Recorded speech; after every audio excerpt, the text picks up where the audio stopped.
네, 오늘은 숫자로 보는 시장입니다. 오늘의 숫자는 5조인데요. 5조 원이겠죠. 이 숫자 어떤 의미일까요? 네, 우리 숫자만 나오면은 몇 백억, 몇 천억이 아니라 조 단위만 이번 주에 맞습니다. 계속 얘기하는 것 같아요. 바로 지난주 금요일에는 여러분들과 함께 이제 삼성전자와 관련된 말씀을 목요일이었죠. 우리가 예상하면서 말씀을 드렸는데 오늘 하이닉스가 사상 최고가를 다시 또 달려가고 있는 모습들. 또 삼성전자에 이어서 SK 하이닉스도 영업이익이 서프라이즈 되지 않겠느냐. 네. 한 4조 원 내외였는데 이제는 5조 원대를 훌쩍 넘어갈 수 있다. 이런 얘기들이 나와서 하이닉스가 이렇게 상승하게 되는 어떤 결정적인 요인 아니냐. 물론 아직 시간은 있습니다. 23일경으로 네. 잠정치가 발표될 걸로 예상이 되는데 그래서 오늘은 여러분들 이 5조라는 숫자를 가지고 좀 말씀을 좀 드리고 싶습니다. 네, SK하이닉스 영업이익 전망치 이야기였습니다. 지난주에 삼성전자 어닝 서프라이즈 기록했습니다. 영업이익 10조 원 발표를 했는데 SK하이닉스 역시나 실적에 대한 기대감이 점점 커지는 것 같습니다. 실적 전망부터 자세하게 짚어보겠습니다. 네, 사실은 2018년에 매출 40조, 영업이익 20조를 기록한 이후에 2021년에 이제 다시 또 반등 한번 주었고 네. 올해 이제 또 다른 이정표를 세울 가능성이 높다 이런 얘기들이 나오고 있습니다. 사실은 여러분들 아시는 분들은 아시겠지만 SK 하이닉스는 질곡의 과정이 있었죠. 네. 바로 IMF 때 새로운 정부가 IMF 극복을 위해서 5대 그룹들의 소위 빅딜, 인위적인 어떠한 청산이라든가 합병 이런 부분들 속에서 하이닉스의 역사를 간략하게 보신다면 바로 당시에 삼성전자 반도체가 있었고 현대전자도 반도체가 있었고요. 네. 또 LG그룹도 1975년부터 키웠던 LG 반도체가 있었습니다. 네. 그런데 이제 뒤늦게 이제 이런 얘기들도 나옵니다. 당시에 이제 DJ 정부에서 대북 관계의 개선을 위해서 정주영 회장이 막 솥대몰이도 할 정도의 그런 흐름들이 되면서 현대 쪽에 좀 힘을 실어주면서 네. 사실은 현대전자가 제일 하수였다 이렇게도 이제 얘기를 하는데 LG전자를 전격적으로 LG 반도체를 현대전자로 넘기는 그래서 구본무 회장이 당시에 피눈물을 흘렸다 네. 이런 얘기가 있었고요. 그리고 나서 현대전자가 현대반도체에서 하이닉스로 바뀌고 그 과정에서 결국 2011년에 SK로 이제 넘어가게 됐죠. 네. 상당히 이제 어려움을 당하면서 바로 이 SK에서 이 하이닉스를 인수하면서 SK 하이닉스로 이렇게 이제 회사명도 바꾸고 많은 투자를 하는 과정 속에서 지금과 같은 결과가 이루어졌다. 당시에 시가총액이 13조밖에 안 됐었습니다. 네. 오늘 기준으로 175조 원입니다. 네. 이거 하나로 얘기가 끝나는 거겠죠. 당장 2분기 매출과 관련돼서도 매출 한 16조를 예상을 하고 있다라는 거고 이 부분은 QOQ로 기준했을 때 한 28% 그리고 YOY로 기준한다면 이제 117% 급증해 줄 것으로 예상이 되고 있고요. 또 영업이익도 현재 시점에서만 본다면은 5조 1천억 정도를 보면서 전분기 대비했을 때 74% 그리고 전년 대비했을 때 흑자 전환할 것으로 이렇게 지금 전망이 되고 있습니다. 네. 2022년도 2분기 지금 이제 그림이 지금 나오고 있는데요. 아주 고속 성장을 하는 듯한 이러한 모습을 보여주고 있습니다. 그리고 2022년 2분기에 매출 13조 아까 말씀드렸고 영업이익이 6조 3천억이었었는데 8분기 만에 최대를 기록해 줄 것으로 예상이 되고 있고 이런 추세로 간다라면은 올 하반기 온기를 기준으로 했을 때 연간 영업이익이 21조에서 22조 정도를 지금 예상을 한다. 그렇다면 2018년도에 최고치를 넘어서는 이러한 모습들을 우리가 이제 예상을 하고 있고요. 이러한 전망들은 계속해서 우상향을 지금 모든 리포트에서 이렇게 전망들을 하고 있습니다. 다만 삼성에서 우리가 9조 넘어 6조를 기준으로 하고 네. 이런 얘기도 많이 있었잖아요. 이번에 이제 10조가 넘어가는 영업이익을 발표했는데 그 과정들 속에서 결과적으로는 삼성은 반도체 하나만 있는 게 아니잖아요. 네, 맞습니다. 뭐 다른 모바일 쪽이라든가 가전 쪽이라든가 이런 것까지 감안을 하고 반도체 쪽만 이제 최종적으로 발표되면은 우리가 섹터별로 또 뜯어봐야 되겠지만 반도체 쪽 부분에서만 뭐 6, 7조 내외라고 본다라고 했을 때 실질적으로는 SK하이닉스의 이 반도체 부분에서의 5조 이상 나온다는 것은 이건 상당한 서프라이즈다 이렇게 볼 수 있고 일부에서는 뭐 6조 넘어가는 게 아니냐라는 얘기까지 있는데 그것까지는 저도 잘 모르겠습니다. 네. 예, 그래서 아무튼간에 현재 시점에서만 놓고 봤을 때 5조 원 이상 나와주는 것도 대단한 서프라이즈다. 이렇게 여러분들이 이해를 하시면서 하이닉스를 바라보면 좋지 않겠느냐 이렇게 강조를 좀 드리겠습니다. 네, 다다음 주 화요일입니다. 7월 23일에 예정되어 있는 SK하이닉스 2분기 실적 발표 잘 살펴보시고요. 6년 만에 최대 실적이 예상된다고 합니다. 증권가에서도 이 실적에 대한 기대감으로 인해서 목표가를 줄줄이 상향하는 모습인데요. 이 배경도 함께 살펴볼 수 있을까요? 뭐 간단한 거죠. 삼성에서도 이번에 바로 실적이 크게 도움이 됐던 부분이 디램하고 낸드 쪽이 재고 소진되면서 가격 인상이 이루어진 부분인데 이 부분은 SK하이닉스도 마찬가지로 적용이 될 것 같습니다. 전체적으로 평균 한 15% 정도 2분기에 상승 효과를 보고 있다 이렇게 이제 전망이 되고 있고요. 네. 가장 큰 것은 뭐 엔비디아 이꼴 SK하이닉스 그런 어떤 등식이 성립될 정도로 바로 HBM에서의 비중이 작년 기준으로 했을 때 8.4%인데 올해 상반기를 기준으로 했을 때도 벌써 2.1%로 급증해주는 네. 이런 디램에서 차지하는 비중이요.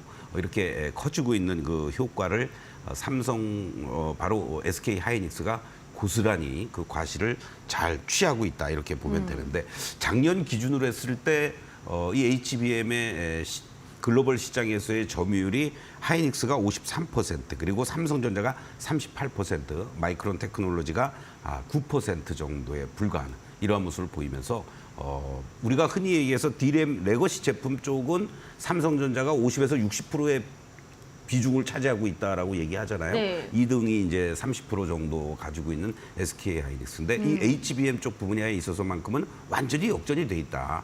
이렇게 이제 보면 되고 특히 하이닉스 같은 경우에도 전체 디램 매출에서 바로 이 HBM 쪽만 관련해서도 20%가 넘어가는 네. 이러한 모습을 보여주면서 상당히 이 공정 라인 자체도 단순한 뭐 디램 낸드 쪽이 아니라 HBM 쪽으로 전환을 시킬 정도로 발빠르게 대처한 결과가 무엇보다도 컸다. 이렇게 이제 우리가 보면 되겠고 또 하나 이제 하반기 HBM3 양산이라든가 이 수율 증대로 인한 실적이 지속적으로 개선될 가능성이 올해에서 끝나는 게 아니고 내년에도 계속해서 이어질 가능성이 높다라는 것이 그만큼 하이닉스를 뭐 외국인들뿐만이 아니라 전체적으로 국내 기관들도 그렇고 지금 이렇게 어떤 면에서는 우리 개인 투자자들이 이거 너무 많이 올라온 거 아니야라는 걱정을 하지만 실적이 뒷받침돼주는 종목들의 가장 큰 특징은 조정은 짧고 상승은 길다라는 거죠.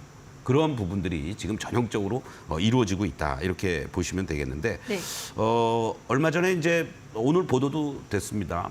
일부 언론에서도 이제 보도가 됐는데 하이닉스가 가장 잘한 부분이 고객 맞춤 패키징 기술을 특화했다는 메모리 공급자 우위에 섰다라는 거죠. 네. 그러니까 과거에는 우리가 디램 생산 막 해놓고 뭐 사가세요.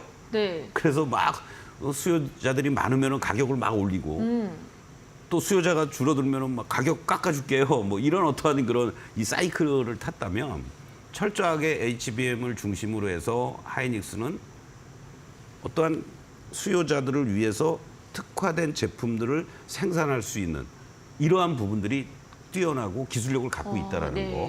그런 부분은 어떤 면에서는 삼성전자가 그만큼 지금 쫓아가기 위해서 노력을 하고 있는 과정의 일환 아니겠느냐. 이렇게도 우리가 볼 수 있을 것 같습니다. 그래서 칩과 칩끼리 연결해 붙는 이 칩넷 기술이라고 우리가 얘기를 하는 거죠. 네. 우리가 HBM도 뭐 1단부터 8단, 16단 쌓는 이것들이 과거에는 디램 하나에 모든 것들을 집어넣으려고 하다 보니까 문제가 있었는데 이제는 특화되어 있는 것들을 포개서 올리면은 그만큼의 어떠한 여러 가지 정보 처리 능력이라든가 모든 것을 할 수 있으니까 바로 이 칩과 칩끼리 연결하는 이러한 기술력을 갖고 있는 메이커들이 그만큼 시장을 선점할 수 있다라는 그걸 아주 좋은 측면에서 지적을 하고 있고 이러한 것들이 바탕이 되면서 올해 전체적인 영업이익이 한 25조 정도를 추정을 하고 있다라는 거고요. 네. 그리고 또 내년도에는 한 35조까지도 지금 전망을 하고 네. 있습니다. 그러면서 일부에서는 뭐 시가총액 뭐 200억 우리가 흔히 얘기하는 이러한 그 자리들 지금 뭐 부동의 2위 자리를 지키고 있지만은 뭐 시총 200억도 멀지 않았다. 뭐 이런 얘기까지 지금 나오고 있을 정도로 상당히 의미 있는 그러한 움직임들이 나타나고 있습니다. 특히 하이닉스의 목표가들이 상향 조정이 되고 있는 그러한 모습들을 보여주고 있는데요. 사실은 평균적으로는 22만 5천 원 정도의 최저점이었습니다. 지난 6월부터 7월까지의. 그리고 최고가가 26만 4천 원 정도인데 네. 최근 들어서 계속해서 상향 조정이 되면서 35만 원까지도 목표가가 상향 조정되고 있다는 거 이런 부분은 상당히 의미 있는 그러한 모습 아니겠느냐 이렇게 강조를 다시 한번 드리겠습니다. 네, HBM 수혜 그리고 D램 낸드 가격 상승까지 이렇게 내년도 실적 전망 긍정적으로 나오고 있습니다. 증권가에선 최고 TP 35만 원으로 제시되어 있는 상황이고요. 다만 삼성전자의 경우에는 깜짝 실적이 있었음에도 불구하고 발표 이후에 여전히 9만 전자 앞두고 좀 부진한 모습을 보이고 있잖아요. 오늘 장에서도 하락 마감했었는데 이런 부분 상승 모멘텀 찾아볼 수 있을까요? 상당히 그 삼성에서 이제 계속 여러 가지 얘기들이 많이 나오고 있잖아요. 네, 맞습니다. 그럼에도 불구하고 지난 어닝 서프라이즈 나오고 나서 그 다음 날까지 조금 올라갔다가 네. 지금 이제 좀 주춤거리고 있단 말이에요. 맞습니다. 아무래도 이제 또 그런 과정 속에서 엔비디아의 공급 문제라든가 이런 논란들도 좀 있었고 8월까지는 어떠한 식으로든 정리해서 콜 테스트 다 통과될 가능성이 높다. 특히 이제 최근 들어서 뭐 제가 방송에서 이렇게 얘기할 건 아닙니다만은 찌라시로 이렇게 도는 얘기들을 보면은 네. 조금 어떤 면에서는 좀 무책임한 이런 얘기들도 계속 나오고 있는 것 같습니다. 쉽게 얘기해서 뭐 젠슨왕이 뭐 대노를 했다. 야 니네들 이거밖에 못해? 뭐 어떡할래? 뭐 이런 얘기들까지 나올 정도로 네. 뭐 그 참 근거 없는 그런 루머도 나오고 있고요.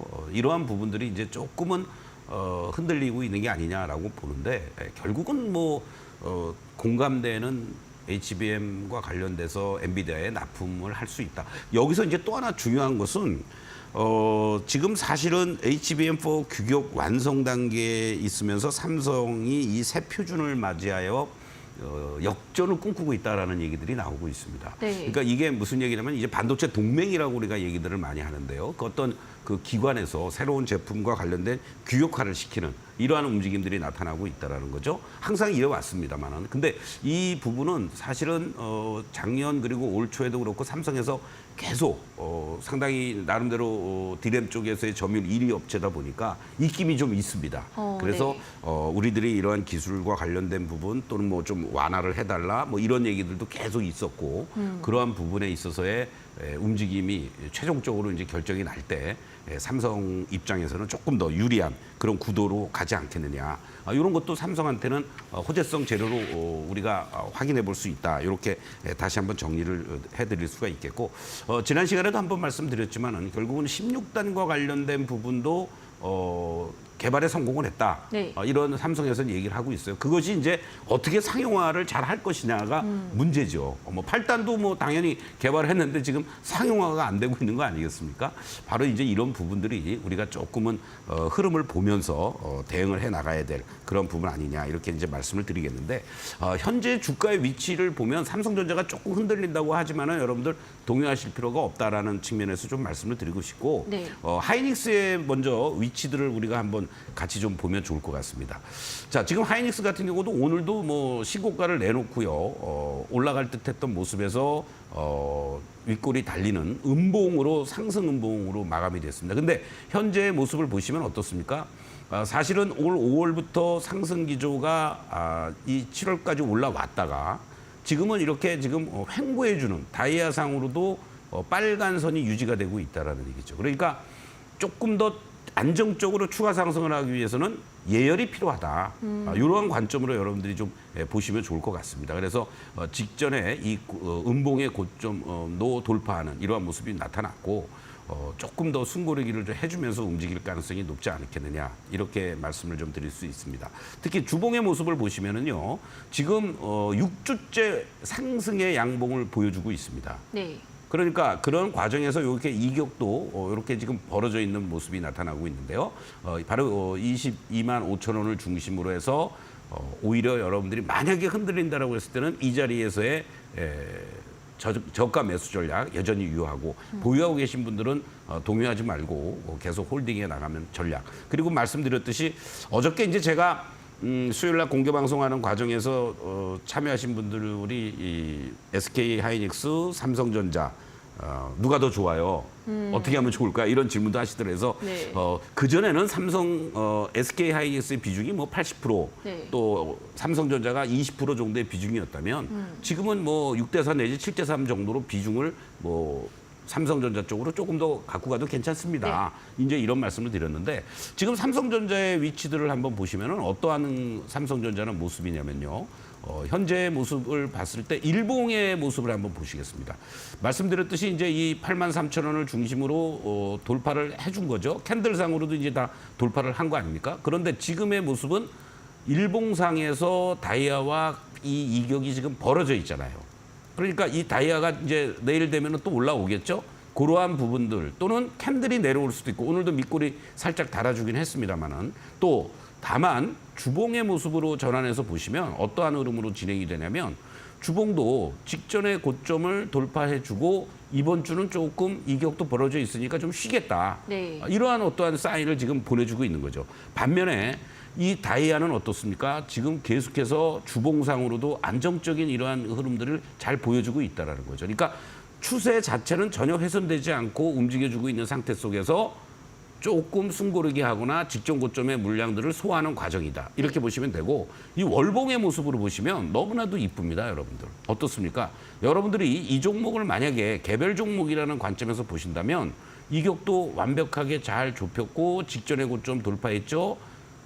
이 종목은 만약에 개별 종목이었으면은 날아갈 수 있는 위치에 있는 종목입니다. 그러나 다만 삼성전자가 여기서 뭐 곧바로 9만 원 넘어가고 이러면은 뭐 바로 뭐 3,000포인트 그냥 쉽게 넘어가지 않겠습니까? 네.